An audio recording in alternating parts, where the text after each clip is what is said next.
It's a beautiful day and there's a beautiful way to be hearing God's word to see what he has to say. So let's sit in the sun and start having some fun. Wow, Morton, that sounds great. Thanks. The gang from Cottonwood Trails. The Purple Plant, Part 2. Last time in Cottonwood Trails, Rosie, Oz, and Frank found a mysterious purple plant and shared it with everyone. But when Rob showed up, he revealed that the plants were poisonous. With a lot of animals about to get sick and no antidote within their grasp, Rob and his friends need to figure something out, and fast. Join us for Part 2 in the saga of the purple plant now. And finally, does anyone know what this little guy is? That's a turtle? A spotted turtle, to be specific, a species that is sadly endangered. Well done to the boy with the notebook and binoculars. These little guys, along with many other animals, are slowly moving toward extinction because of the carelessness of humans. It's a sad reality, but it's not too late to help. Anyway, thanks so much for listening to my presentation. I hope that through it you might all have a better understanding of your impact on the natural world. Have a good day. Excuse me, sir. Ah, the clever young man with the binoculars. My name's Rob, sir. Call me Stu. And Rob, keep up the good work. You're on track to be a great forest ranger one day, if that's something that interests you. Oh, it is, sir. Ranger Stu, that's what I wanted to ask you about. One day, I want to be the best ranger in the forest. That's great, Rob. But there's a lot more to being a ranger than just memorizing facts about animals. A good ranger is always looking for new things to learn and new problems to solve. Take me, for instance. I've spent the last few years learning as much as I can about all the plants of this forest. Wow! All of them? I'm sure there are many more out there, but I'm trying. Why, just the other day, I found an amazing plant that I've never seen before. I've been studying it closely ever since. I think I have a specimen in my bag with me. Would you like to see it? Yeah! Okay, let me find it in here. Aha! Here it is! Oh my goodness! It's purple! Yes, beautiful, isn't it?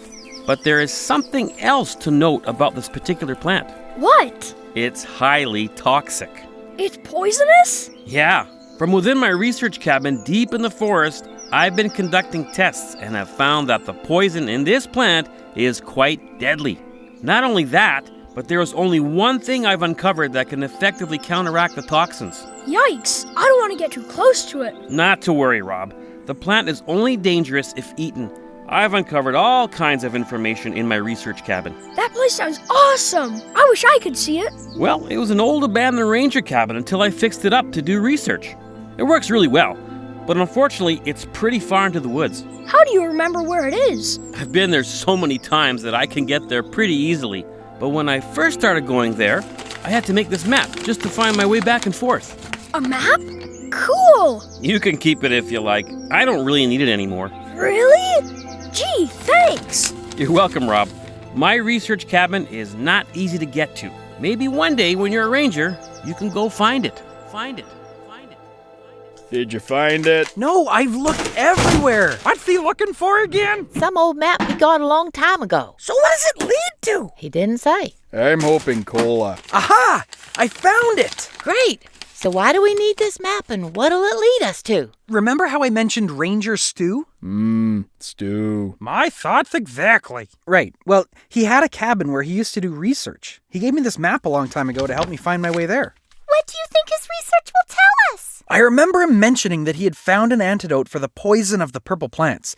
I'm hoping that if I can get to the cabin, I may be able to find that antidote. Well, what are we waiting for? Let's go! You guys all want to come with me? Yup. Sure do. I guess so. Yeah! You bet! Wow, that's awesome! Okay, I'll ask Ranger Abby to come back early from her research trip and fill in for me while we're gone. The sooner we find that cabin, the sooner we can be back here with the antidote.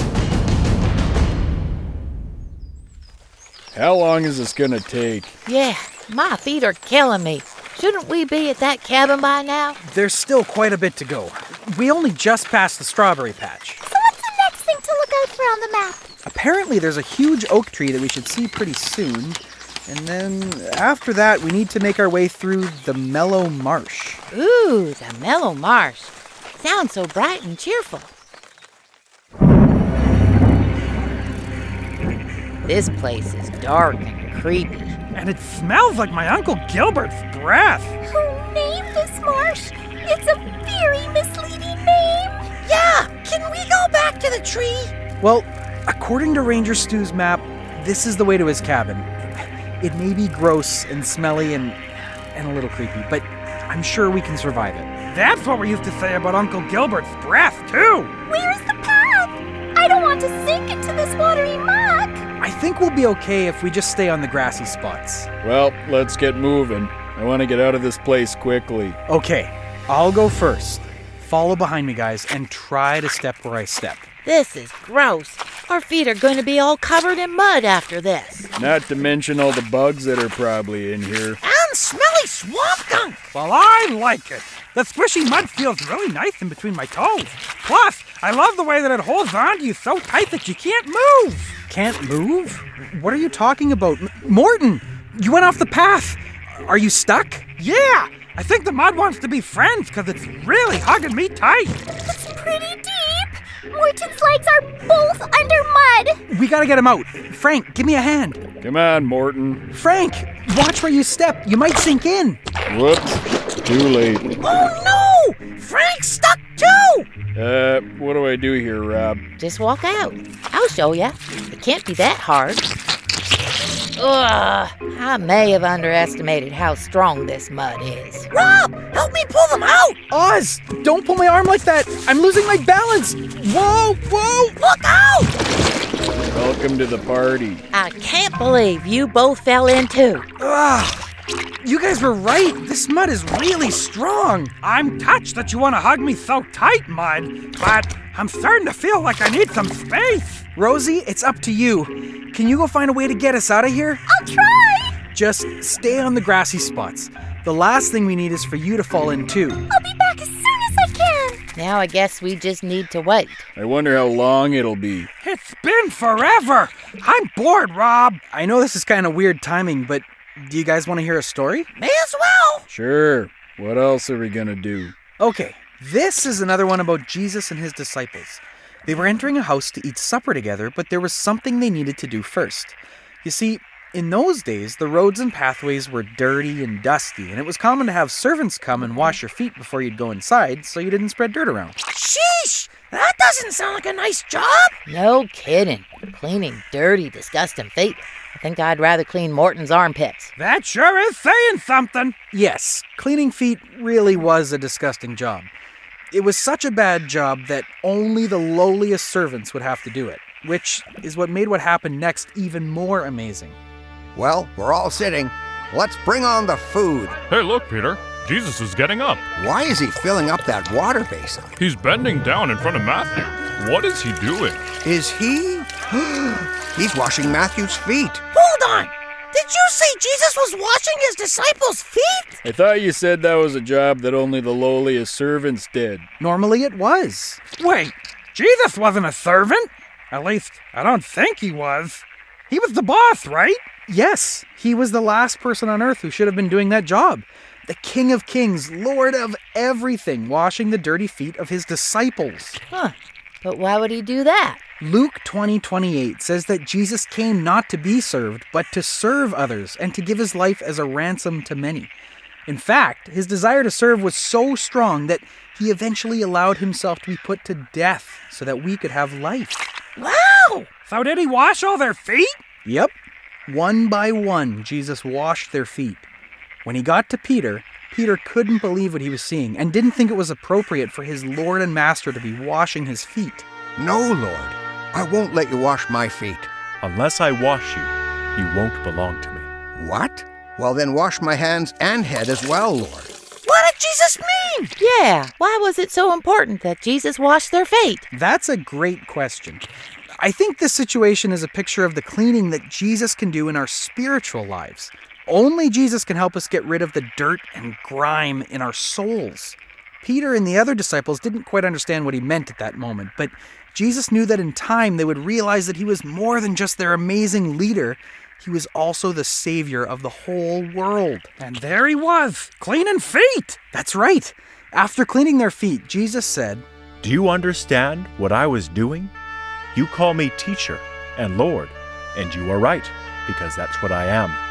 And since I, your Lord and teacher, have washed your feet, you ought to wash each other's feet. I've given you an example to follow. Do as I have done to you. So what? We're supposed to wash each other's feet now? Well, physically washing each other's feet is something we could do to serve each other, but I think you guys are already serving others just by being here right now. You didn't have to come on this journey with me, but you care about our friends and are putting their needs above yours, just like Jesus did. What a great example of humility and serving others. That's awesome, guys. I don't know how awesome it is. We failed our friends. We're going to be stuck in this mud while they get sick from those purple plants. And maybe Rosie got stuck too. Yeah, we really messed up this time. Yep, this trip was a bad idea. Not so fast. Rosie! Yes, it's me. And look what I found. A skinny brown snake! You got a rope? It was in Ranger Stu's cabin. I found the cabin just a little bit into the trees over there. I tied the other end of the rope to a tree, so if you can all pull yourselves out, I can show you where the cabin is. Great job, Rosie. Okay, guys, let's go find that antidote. I'm sure glad there was a little creek next to Ranger Stu's cabin. Yeah, it feels good to wash off all that mud. Hey, Frank, maybe you could be like that story Rob told and help me wash my feet. Nice try. Where did Rob go? As soon as we got here, he ran inside to see if he could find the antidote. I sure hope he finds it. Aw, man. Well, that doesn't sound promising. Here he comes. Looks like he found some clean clothes at least. Well, guys, I have some good news and some bad news. Tell us the bad news. There is no antidote in the cabin. Well, what's the good news? The good news is I found Ranger Stu's journal. Ah, so now you know who he had a crush on. I think it was probably Ranger Garlic Bread. No. Pity. They would have made a great couple. In his journal, Ranger Stu wrote down everything he found out about the purple plant and the antidote to its poison. Well, that's good. We can just make the antidote ourselves. Yes. The only problem is that it's made from a very rare flower that can only be found in one place. Based on your tone, I have a feeling it's not going to be an easy place to get to. You're right. Believe it or not, the flower only grows at the top of Mount Cottonwood. The top? I've heard it's very dangerous up there. And not to mention, quite a hike. I know, but if we want to save our friends, it looks like our journey is just beginning. The adventure continues. Will Rob and the gang be able to climb Mount Cottonwood? What kind of dangers await them? Tune in next time to find out.